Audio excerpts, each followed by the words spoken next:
بسم اللہ الرحمن الرحیم۔ آج کا ہمارا دوسرا لیکچر سل کے اوپر ہے۔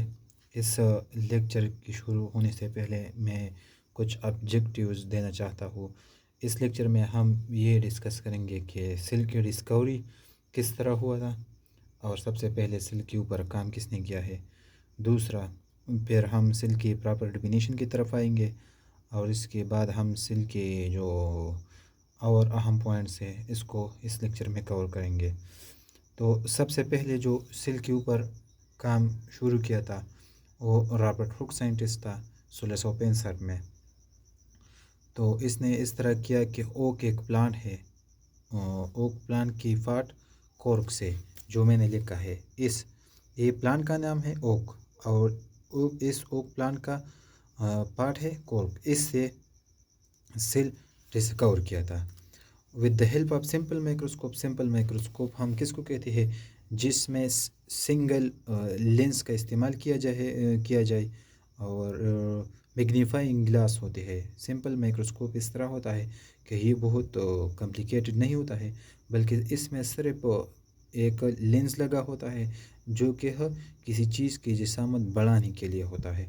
جب یہ رابرٹ ہک سائنٹسٹ اس سل کو ڈسکور کر رہا تھا تو اس وقت اس کے پاس جو مائکروسکوپ تھا، سمپل مائکروسکوپ، اس کا میگنیفیکیشن پاور کیا تھا؟ وہ 70x تھا۔ ایکس سے ہم میگنیفیکیشن پاور کو ریپرزینٹ کرتے ہیں۔ کیا کرتے کہ میگنیفیکیشن پاور ریپرزینٹ کرتے ہیں ایکس سے، یعنی اور 70 سے مراد یہ ہے، اس 70 سے کہ کسی چیز کی جسامت بڑھنے کی صلاحیت کو، مثلا یہ ایک مائکروسکوپ ہے، اس کی نیچے ہم کسی چیز کو رکھ دیں اور وہ مائکروسکوپ اس چیز کی جسامت کو 70 گنا بڑھائے۔ مطلب یہ کہ جب اس رابرٹ ہک سائنٹسٹ نے یہ سیل ڈسکور کر رہا تھا تو اس کے پاس جو مائکروسکوپ تھا، اس کی میگنیفیکیشن پاور کتنی تھی؟ 70 یا 70x تھی۔ ہاں، تو اوک پلانٹ جو کہ ایک اسپینش ٹری ہے، میں اس چیز کو اور بھی واضح کر دینا چاہتا ہوں کہ جو سپوز یہ رابرٹ ہک سائنٹسٹ ہے، اس نے کیا یہ اوک پلانٹ لیا۔ یہ کیا ہے؟ اوک پلانٹ ہے۔ تو اس اوک پلانٹ کے پھر اس نے کیا کراس سیکشن کیا۔ کراس سیکشن کس کو کہتے ہیں؟ جب کسی چیز کی جسامت کو ہم کاٹ دیں، مثلا یہ میرے پاس پن ہے اور اس کو میں اس طرح کاٹ دوں تو اس کے اندر جتنی بھی چیزیں ہیں نا وہ مجھے نظر آنا شروع ہو جائیں گے۔ تو اس نے اس طرح کیا کہ اس اوک پلانٹ کو کیا کراس سیکشن کیا۔ جب اس نے کراس سیکشن کیا اسٹیم کا تو اس کو یہ چیزیں کراس سیکشن میں اس کو کہ یہ چیزیں سامنے آئی، یعنی سب سے پہلے جو لیئر آیا اس کو اس نے ایپیڈرمس کہا۔ پھر ایپیڈرمس کے بعد کولنکائما آیا، اور کولنکائما کے بعد کے بعد بھی کیا آیا؟ پیرنکائما آیا۔ اس کولنکائما اور پیرنکائما کو ہم کلیکٹیولی کارٹکس بھی بولتے ہیں، یعنی دونوں کو ملا کر ہم اس کو کیا بولتے ہیں؟ کارٹکس بھی بولتے ہیں۔ اور اس کارٹکس کے بعد پھر کورک پارٹ آتا ہے۔ کیا تھا؟ کورک پارٹ آتا ہے۔ تو اس وقت رابرٹ ہک سائنٹسٹ نے کیا تھا؟ اوک پلانٹ لیا تھا، پھر اس کی کراس سیکشن کیا تھا، اور ایپیڈرمس کولنکائما پیرنکائما کے بعد یعنی سل بیسکلی اس کورک سیل سے ڈسکور ہوا تھا، اس کورک پارٹ سے ڈسکور ہوا تھا۔ پھر جو اوک پلانٹ ہے، اوک جو ہے نا، یہ ایک سائنٹیفک نیم ہے۔ سائنٹیفک نیم یہ آپ انشاءاللہ آگے لیکچر میں پڑھیں گے کہ سائنٹیفک نیم ہو، یہ بہت سے نیمز دینے کا سلسلہ ہے۔ جب ہم کسی پلانٹس کو نیم دیتے ہیں تو یہ اس کا سائنٹیفک نیم ہے، لیکن اس کا بوٹانیکل نیم کیا ہے؟ بوٹانیکل نیم وہ نیم ہوتا ہے جو ہم پلانٹ کے لیے استعمال کرتا ہے باٹنی میں، تو اس کو ہم کوارکس بولتے ہیں، QUERCUS کوارکس بولتے ہیں۔ تو اس کا بوٹانیکل نیم یہ کوارکس تھا۔ پھر اس کے بعد میں نے ایک اور 2 پوائنٹ بھی لکھے ہیں۔ دنیا میں 19 ٹائپس آف اوک پلانٹس ہے۔ اوک پلانٹس کتنے ہیں؟ 19 ٹائپ سے۔ کچھ وائٹ کلر کے ہے، کچھ ریڈ کلر کے ہے، کچھ بلیک کلر کے ہے، کچھ پائن کلر کے ہے، ایٹسیٹرا۔ لیکن جو اس نے استعمال کیا تھا نا رابرٹ ہک نے، اس نے کس قسم کا استعمال کیا تھا؟ کس قسم سے یہ سیل ڈسکور کیا تھا؟ وائٹ اوک پلانٹ سے۔ وائٹ اوک پلانٹ سے یہ سیل اس نے ڈسکور کیا تھا۔ پھر اس کے بعد یہ تو سیل کی ڈسکوری ہو گئی تھوڑی سی۔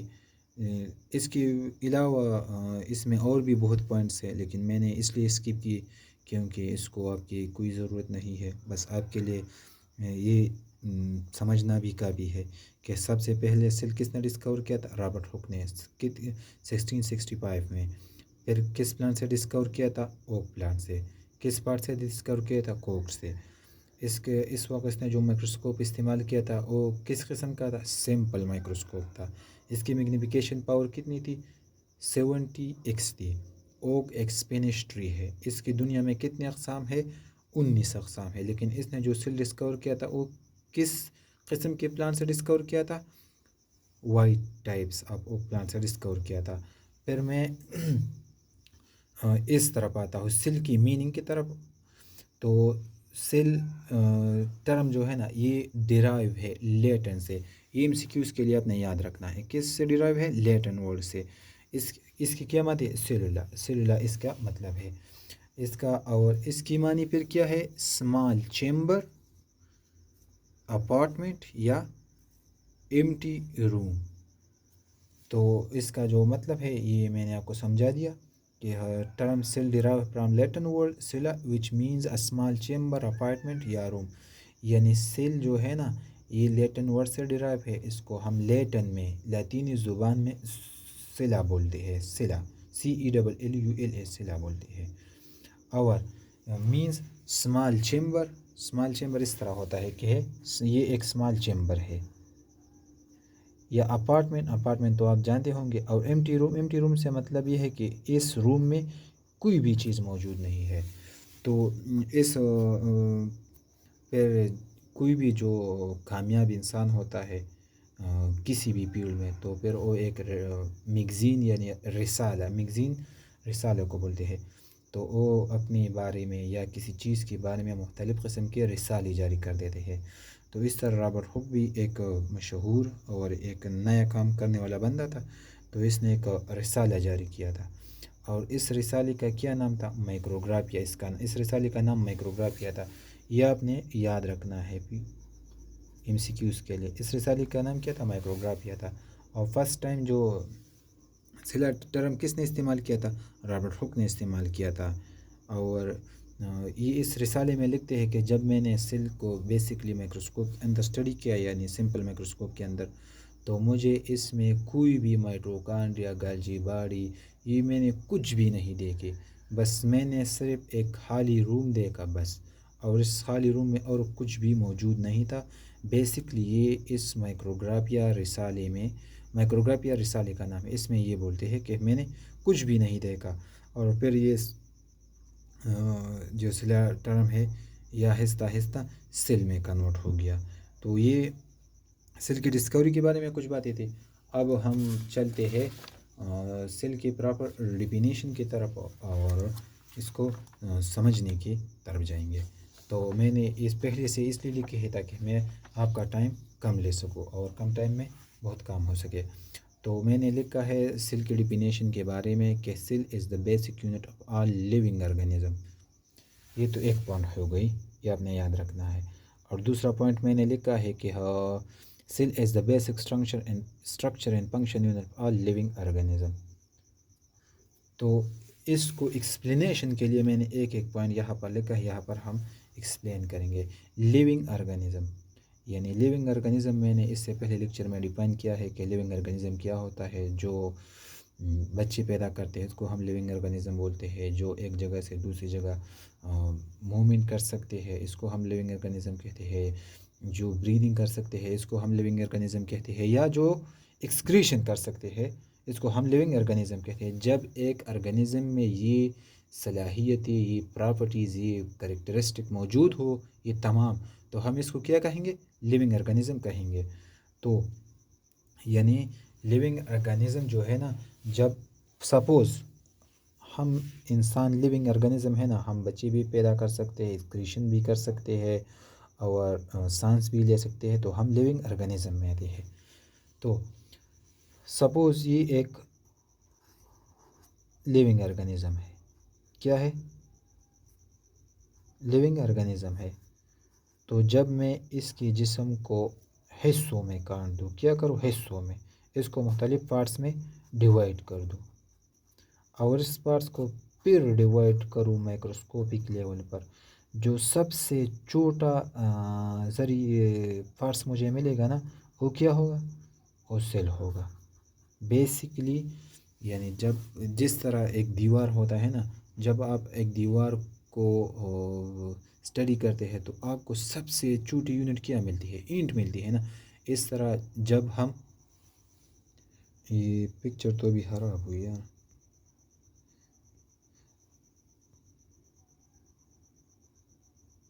جب ہم کسی دیوار کو، اس میں جو سب سے چھوٹی یونٹ ہمیں ملتی ہے کیا ہوتی ہے؟ وہ اینٹ ہوتی ہے نا. اس طرح جب ہم کسی لیونگ آرگنزم کے جسم کو بنیادی طور پر دیکھیں تو اس میں جو سب سے چھوٹی یونٹ ہوتی ہے وہ کیا ہوتی ہے؟ وہ سیل ہوتی ہے. تو لیونگ آرگنزم بھی ہو گئی اور بیسک یونٹ بھی ہو گئی. آپ نے یہ بھی یاد رکھنا ہے نا کہ کوئی بھی میٹابولک پروسیس، ایک بھی میٹابولک ایکٹیویٹی اور سیل کی باہر نہیں ہوتی ہے. یہ سب میٹابولک ایکٹیویٹی جو ہے نا وہ سیل کے اندر ہوتی ہے. اس لیے ہم اس کو بیسک یونٹ آف لائف بھی بولتے ہیں. یعنی سیل کے باہر کوئی بھی میٹابولک پروسیس نہیں ہوتی ہے. یہ سب میٹابولک، یعنی جس طرح آپ آگے انشاءاللہ پڑھیں گے کہ گلائکالس ہے، کرب سائیکل ہے، الیکٹران ٹرانسپورٹ چین ہے، یہ سب کچھ ایک سیل کے اندر، پر اس کا یہ سیل ہے نا، تو یہ سب پروسیس جو ہے نا یہ اس سیل کے اندر ہوتی ہے. اس سے باہر کوئی بھی پروسیس نہیں ہو سکتی. تو اس کو بیسک یونٹ بولتے ہیں. اسٹرکچر اور فنکشن یونٹ اس کو ہم ابھی ایکسپلین کرتے ہیں. سپوز ہمارا جو نروس سسٹم ہے نا، نروس سسٹم ہے یا نروس سسٹم جو ہے نا، نروس سسٹم ہے یا ایکسکریٹری سسٹم.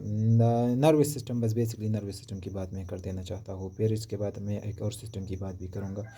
تو نروس سسٹم میں کیا موجود ہے؟ تو نروس سسٹم میں ہمارے برین اور اسپائنل کارڈ آتے ہیں بیسکلی. تو فرض کیجئے یہ ہماری برین ہے.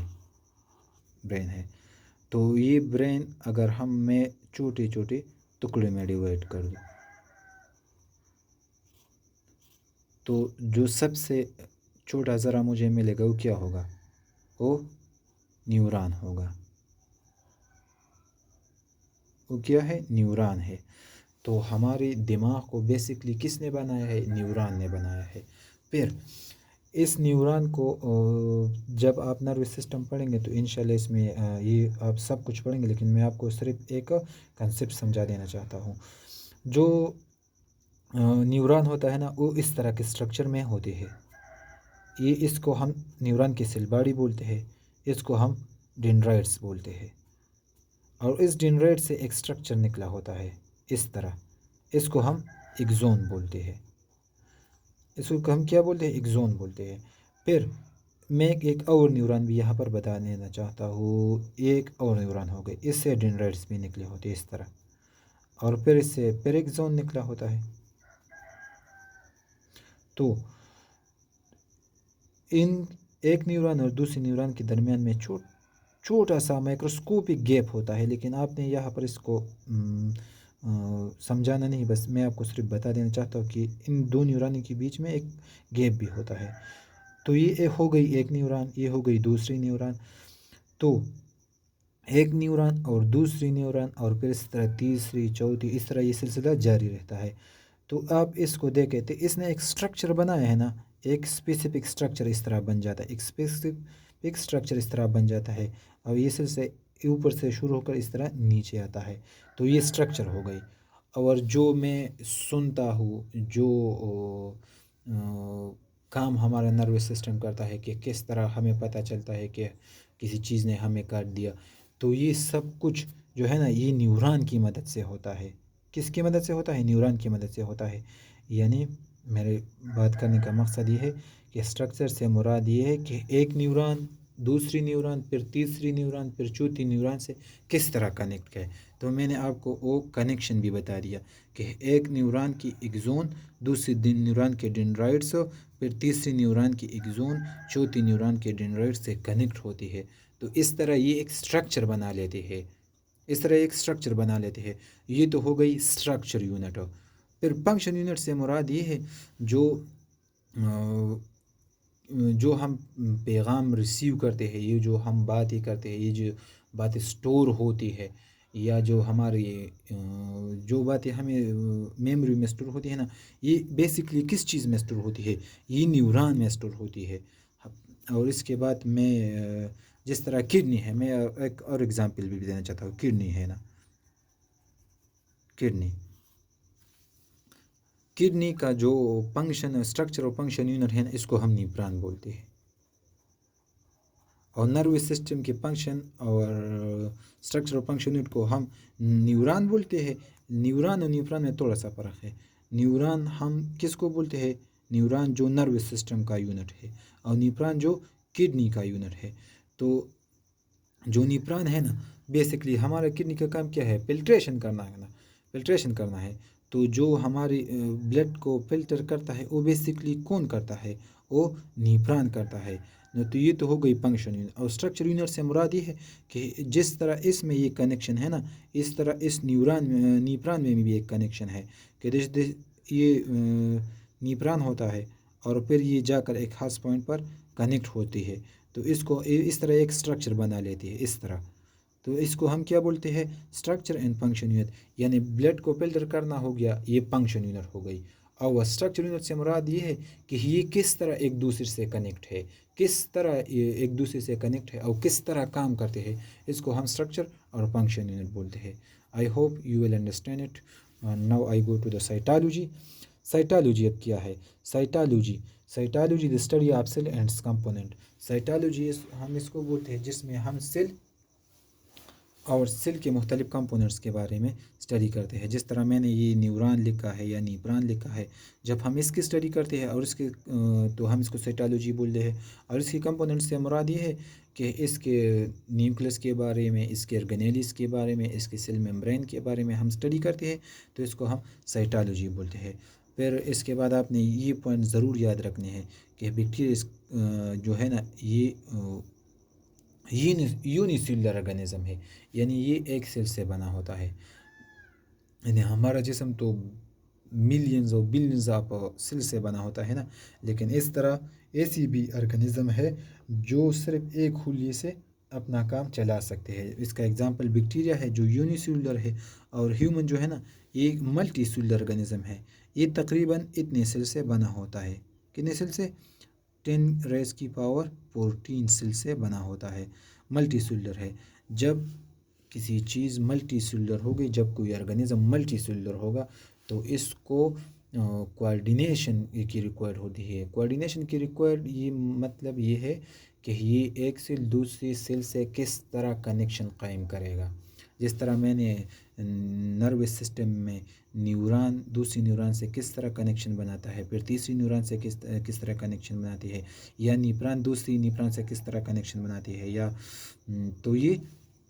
تو پھر اس طرح جب ایک سسٹم کمپلیکس ہو جائے تو اس کو کیا ریکوائر ہوتی ہے؟ پھر اس کو کوآرڈینیشن ریکوائر ہوتی ہے۔ کوآرڈینیشن سے مراد یہ ہے کہ کس طرح یہ کام کریں گے، تو اس کے لیے پھر کوآرڈینیشن کی ضرورت ہوتی ہے۔ پھر میں نے دا نیچر اسمالسٹ سیل مائکوپلازما۔ اگر آپ سے کوئی پوچھے کہ نیچر میں جو سب سے اسمالسٹ سیل ہے، اس کا نام کیا ہے، تو آپ نے کیا بتانا ہے؟ مائکوپلازما۔ مائکوپلازما بیسکلی ایک بیکٹیریا ہے، اور اس کا سائز جو ہے نا، میں نے لکھا ہے 0.2 to 0.3 مائکرو میٹر ہے نا۔ تو مائکوپلازما یہ اسمالسٹ سیل ہو گئی نیچر میں۔ آپ نے یہ بات بھی یاد رکھنا ہے کہ نو سیل وال دیئر پار call joker of the plant kingdom. Bacteria کی تقریباً 6300 اسپیشیز ہے اس یونیورس میں۔ کتنی اسپیشیز ہے؟ 6300 اسپیشیز ہے، لیکن مائکوپلازما واحد بیکٹیریا ہے جس میں کوئی بھی سیل وال نہیں ہے۔ آپ انشاءاللہ سیل وال کے بارے میں اگلے لیکچر میں بھی پڑھیں گے سیل وال کیا ہے، لیکن آپ نے صرف یہ بات یاد رکھنی ہے کہ مائکوپلازما میں کوئی بھی سیل وال موجود نہیں ہے۔ اس لیے اس مائکوپلازما کو joker of the plant kingdom بھی کہا جاتا ہے۔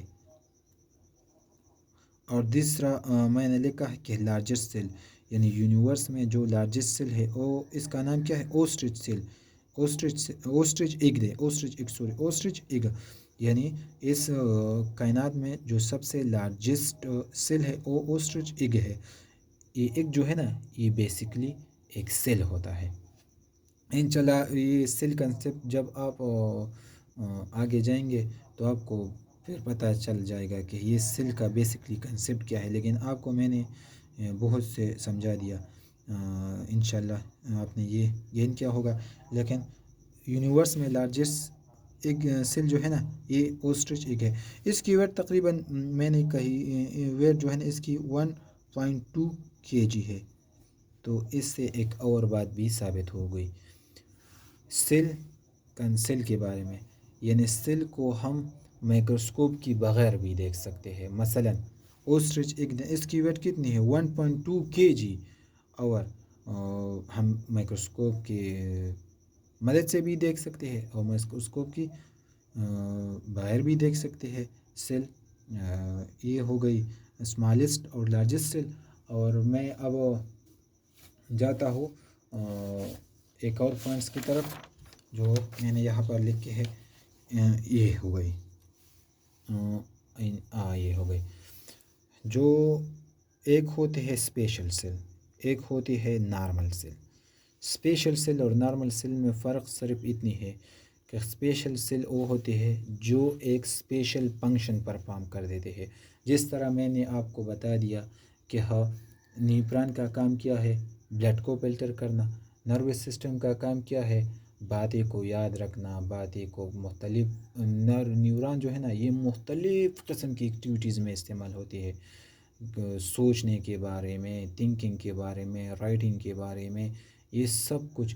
تو یہ نیوران اور نیفران ہو گئی اسپیشل سیل یا RBC. آپ نے RBC تو سنا ہوگا، red blood cell.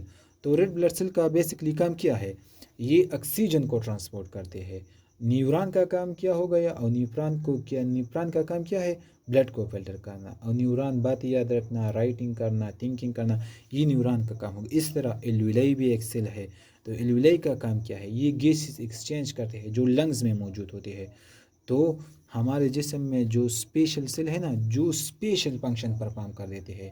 Special cell ہم اس لیے اس کو بولتے ہیں جو اسپیشل فنکشن پرفارم کر دیتے ہیں. جس طرح کلاس میں ہوتے ہیں، ایک اس طرح لڑکے ہوتے ہیں کلاس میں، اسٹوڈنٹس ہوتے ہیں جو اگر کلاس میں ہو تب بھی کوئی فرق نہیں پڑتا ہے، اگر نہ بھی ہو تب بھی کوئی فرق نہیں پڑتا ہے. لیکن جب کلاس کا کوئی ایسا بندہ نہ ہو قابل اسٹوڈنٹ، تو ٹیچر بھی اس کے بارے میں پوچھتے ہیں وہ کیوں نہیں آتے. تو وہ کیا ہو گئی، وہ اسٹوڈنٹ اسپیشل ہو گیا. اور جو ہو یا نہ ہو کوئی فرق نہیں پڑتا، وہ نارمل ہو گئے. تو آپ نے کیا بننا ہے، اسپیشل بننا ہے. تو جو اسپیشل سیل ہے وہ ہمارے جسم میں کتنے ہیں یا ہیومن باڈی میں کتنے ہیں، 250. یہ آپ نے MCQs کے لیے یاد رکھنا ہے کہ ہمارے جسم میں اسپیشل سیلز کی تعداد کتنی ہے، 250 ہے. اور ٹوٹل سیل تو میں نے پہلے ہی بتا دیا 10⁻14 سیل ہے. اور ابھی یہ تو ٹوٹل سیلز ہو گئے، اسپیشل سیل 250 ہو گئے. سائز اس طرح ہے نا، جو سائز ہے یا شیپ ہے یہ مختلف سیلز کی مختلف ہے. مثلا کوئی سیل ایسا ہوگا جس کی سائز بہت زیادہ ہوگی، کوئی اس کا کچھ کا سائز بہت زیادہ کم ہوگی. لیکن ہمارے جسم میں جو سب سے بڑی جسامت رکھنے والا خلیہ ہے وہ RBC ہے. تو سائز یہ چیز آپ اگر ہو سکے تو یاد رکھے، لیکن اس کی یاد کرنے کی کوئی ضرورت نہیں. لیکن صرف آپ کو یہ کنسیپٹ آنا ضروری ہے کہ سیل کا سائز جو ہے نا یہ ویریبل ہے. مختلف پارٹس میں، مختلف آرگنز میں اس کا سائز مختلف ہو سکتے ہیں. مثلا ایلویلائی کا جو سائز ہے وہ مختلف ہے. نیوران کا سائز 60 نینومیٹر ہے. نیفران کے جو سائز ہے وہ 60 نینومیٹر ہے. تو RBC کا جو سائز ہے یہ ہمارے جسم میں سب سے بڑی جسامت رکھنے والا خلیہ ہے. ابھی اس کی جسامت سائز مجھے خود بھی یاد نہیں ہے، لیکن یہ ضرور مجھے پتہ ہے کہ سائز جو ہے نا یہ ہم یاد نہیں رکھ سکتے، کیونکہ 250 اسپیشل سیلز کی بھی سائز آپ نے یاد رکھنی ہے اور 10⁻14 سیلز کی بھی آپ نے سائز یاد رکھنی ہے. اس طرح اتنی فگرز کو انسان یاد نہیں کر سکتے ہیں. لیکن سائز جو ہے نا یہ ویریبل ہے. یہ مختلف آرگنز میں، مختلف سسٹمز میں سیل کا جو سائز ہے نا وہ مختلف ہوتے ہیں. پھر شیپ کے بارے میں، تو شیپ بھی ویریبل ہے. کچھ اس طرح ہوں گے سیل جو راڈ ہوں گے، کچھ اس طرح ہوں گے جو ٹیوب لائک ہوں گے، کچھ اس طرح ہوں گے جو راؤنڈس ہوں گے۔ تو جو آر بی سی ہے نا، یہ راؤنڈ سیل ہے، جس طرح اس طرح سیل ہے راؤنڈ، اس کو ہم بولتے ہیں راؤنڈ بول، اس طرح ہے۔ اور جو نیفران ہے نا، نیفران کا جو سٹرکچر ہے نا، وہ اس طرح ہے۔ میں تھوڑا سا آپ کو بنا لیتا ہوں۔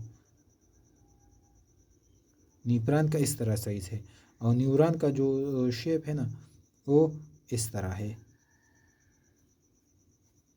یہ اس سے چیزیں نکلی ہوتی ہے، اس کو ہم ڈینڈرائٹس بولتے ہیں، اور پھر اس سے ایک اور ٹیوب نکلا ہوتا ہے۔ تو یہ شیپ بھی ویریبل ہے، لیکن depend upon the region of specific, اور جو شیپ ہے اور جو سائز ہے یہ ایک اسپیسیفک ریجن یا اسپیسیفک آرگن کی پہ انحصار کرتا ہے کہ یہ کس آرگن میں موجود ہوں گے۔ جس طرح نیپران کڈنی میں موجود ہوتی ہے تو اس طرح شیپ بھی اتنا ہوگا، سائز بھی 60 نینو میٹر ہوگا۔ آر بی سی کیا ہے؟ ریڈ بلڈ سیل ہے، یعنی یہ بلڈ میں موجود ہوتی ہے، اس کا شیپ اس طرح ہے۔ جس طرح نیوران ہو گئے، اس کا شیپ اس طرح ہے۔ تو یہ کچھ اہم پوائنٹس بھی نہیں ہے، لیکن اہم ضرور اس لیے ہے تاکہ آپ کو پتہ چل جائے کہ جو سیل کا جو سائز اور شیپ ہے نا، یہ ویریبل ہے۔ اور ابھی ایک اور پیج بھی باقی ہے جس میں نے کچھ اہم پوائنٹس لکھے ہیں، وہ بھی ہم ابھی اسٹڈی کرتے ہیں۔ یہ ہو گئی، ٹھیک ہے، یہ ہو گئے ہیں۔ تو سیل تھیوری ہے، سیل تھیوری کو مائتس لیڈن اور ٹیوڈر شیوان نے پریزنٹ کیا تھا، یعنی ان دو سائنٹسٹ نے پیش کیا تھا 18ویں سینچری میں۔ پھر اس نے ان سیل تھیوری کی جو مین پوائنٹس تھی یا پرنسپلس تھی، وہ صرف تین اس سیل تھیوری کے پوائنٹس تھے۔ نمبر 1، اس سائنٹسٹ نے بتایا کہ all living organism made up cell, وہ جتنی بھی لیونگ آرگنزمس ہیں نا، وہ سیل سے بنی ہوتی ہے۔ یہ تو ایک پوائنٹ ان کی ہو گئی۔ دوسرا پوائنٹ اس کا یہ تھا کہ all existing cells are produce by other living cells, وہی ہمارے جسم میں جتنی بھی نئی خلیے بنتے ہیں نا، وہ پہلے سے موجود خلیوں سے بنتے ہیں، یعنی ایک پروسیس ہے، انشاءاللہ آپ آگے جا کر پڑھیں گے، اس کو ہم مائٹاسس بولتے ہیں، جس میں ایک پرانی خلی سے دو نئی خلی بنتے ہیں۔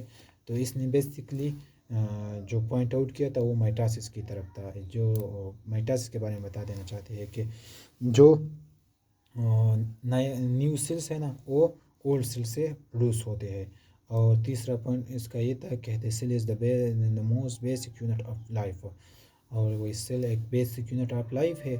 تو یہ ان کا تیسری پرنسپلس تھی، لیکن یہ اس لیے لا میں کنورٹ نہیں ہوئی۔ پھر میں نے یہاں پر لیمیٹیشنز بھی لکھے ہیں، اس لیے کنورٹ نہیں ہوئی۔ لیمیٹیشنز اس میں یہ ہے کہ not explain the origin of cell, جس طرح میں نے پہلے لیکچر میں بتا دیا ہے کہ کس طرح سیل وجود میں آیا، لیکن یہاں پر اس تھیوری نے کوئی بھی سیل کے اوریجن کے بارے میں ہمیں نہیں بتایا کہ سیل کا اوریجن کس طرح ہوا، سیل کس طرح پیدا ہوا۔ تو یہ اس لیے لا میں کنورٹ نہیں ہوگا۔ اور دوسرا اس لیے ناکام ہوئی کہ اس نے بتا دیا، جو دوسرا پوائنٹ ہے اس کا، کہ جو نئے سیلس ہیں نا، وہ پرانے سیل سے وجود میں آتے ہیں۔ تو ہمارے پاس مائٹوکانڈریا ہے، کلوروپلاس ہے، یہ ایسا آرگنیلیز ہے نا جو سیلف ریپلیکیٹڈ آرگنیلیز کو ہم بولتے ہیں۔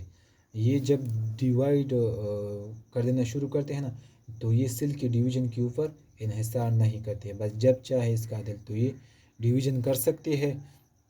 اور سیل اگر ڈیوائڈ بھی نہ ہونا تو یہ سیل کے اندر اپنے آپ کو ڈیوائڈ کر لیتے ہیں۔ یعنی اس سے مراد یہ ہے کہ جب ایک آرگنیلی سیل کی ڈویژن پر انحصار نہیں کر سکتا تو کس طرح ایک سیل دوسرے سیل کی ڈویژن پر انحصار کرے گا۔ تو ان دونوں پوائنٹس نے اس کی تھیوری کو لا سے روک دیا۔ اور پھر میں نے یہاں پر ڈائیگرام لکھا ہے کہ سیل کا جو ڈائیگرام ہے نا، تو سیل کا ڈائیگرام جو ہے نا، یہ اس طرح ہے۔ میں یہاں پر آپ کو تھوڑا سا لکھ دینا چاہتا ہوں۔ یہ ہو گئی سیل پر اس کیجیے۔ تو سیل کا جو سب سے آؤٹر موسٹ لیئر ہوتا ہے نا، یہ اس طرح ہوتا ہے، اس طرح۔ اس کو ہم کیا بولتے ہیں؟